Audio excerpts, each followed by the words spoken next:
Well, hello everybody.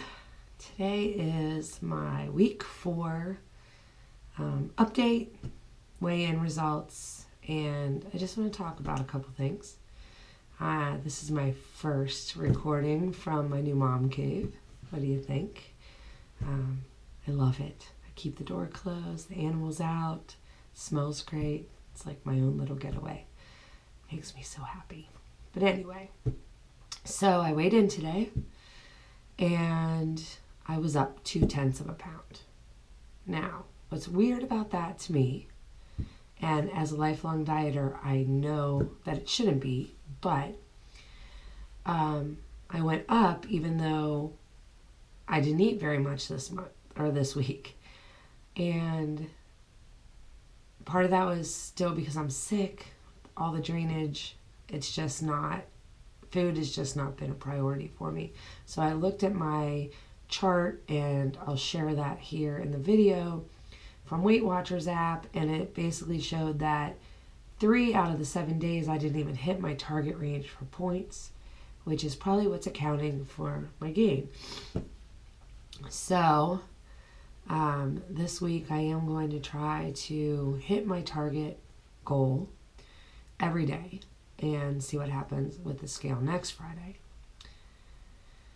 So the one thing I want to talk about that is I find at the end of the night when I have no points, or when I have not met my point goal and I need to eat the points, I go for junk.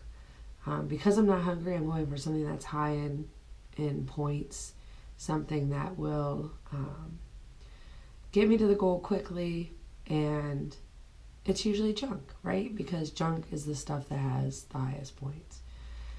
I'm also not a breakfast eater. So for me to eat my first meal or food item at 11, 12 o'clock is not unheard of. And on days where I work until 9 o'clock at night, that really screws me up and makes it hard for me to get the points in. So I've got a lot of working to do to try to kind of get myself in gear. I want to start working on trying to figure out some meal prep for someone who doesn't cook. It's, not the easiest thing to do. But those are my goals for the next few weeks. I want to kind of get a little bit better at that. I want to try eating more points early in the day so I have less points left at the end of the day, and then if I'm hungry I can dip into my weekly points. So I'm hopeful that by doing that I'll start to see a change. I was really hoping today I would talk to you and say, hey, I hit my 10 pounds, but that's not to be.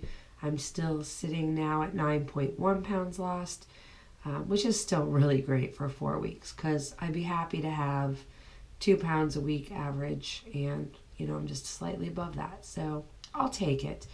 And hopefully next week I'll be reporting a better loss. So one of the things I want to talk about today too is my favorite tool, and that is a scale.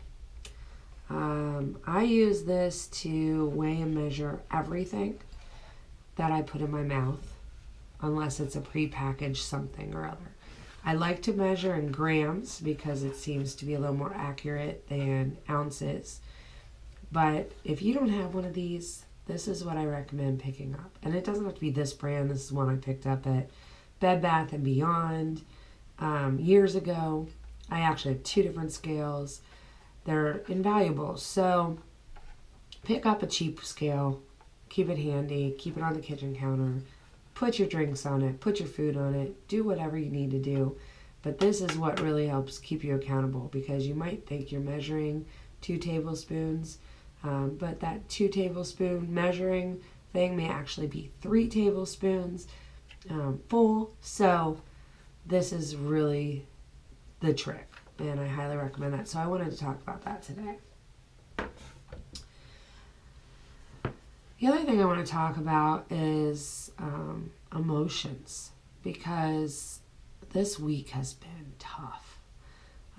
My daughter moved out, which is what allowed me to have this lovely mom cave. It's been hard. I have often felt very sad this week. I'm so excited for her. Don't get me wrong. I'm thrilled that she's on her own. But I miss having my buddy around. I miss having someone to talk to. She's really, as an adult, become my best friend. And one of the things I wanted to make sure I did this week was not eat to soothe myself. And thankfully, because I was sick, and because of Weight Watchers, I did not eat to soothe myself. If this had been a normal time in my life and I wasn't trying to change the person that I am, I probably would have just overdone on the Halloween candy. I probably would have been soothing myself with all kinds of junk food.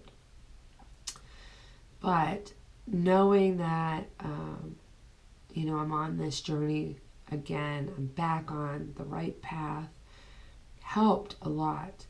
I wanted to be accountable to myself, accountable to you guys. I wanted to be accountable to my Weight Watchers membership. And you know what?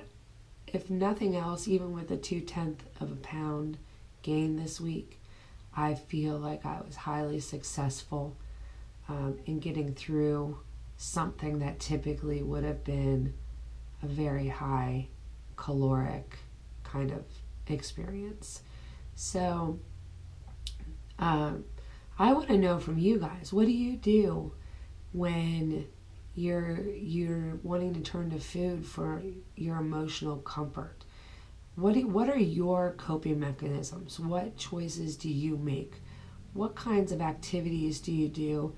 Give me some ideas, because while this happened this week, I know it's not the last time this year or even next year or the next year that I'm going to run into situations like this.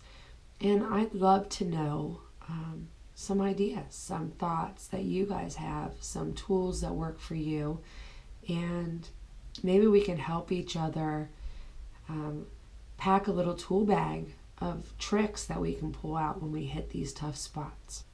So that's it for today. I will be back again shortly with another little blog post update. I hope you're enjoying them. If you are, please give me a thumbs up. Let me know you've watched. If you like them and you want to keep watching and being part of my journey, please feel free to subscribe. I would love to have you as part of my team. And I'll see you again soon.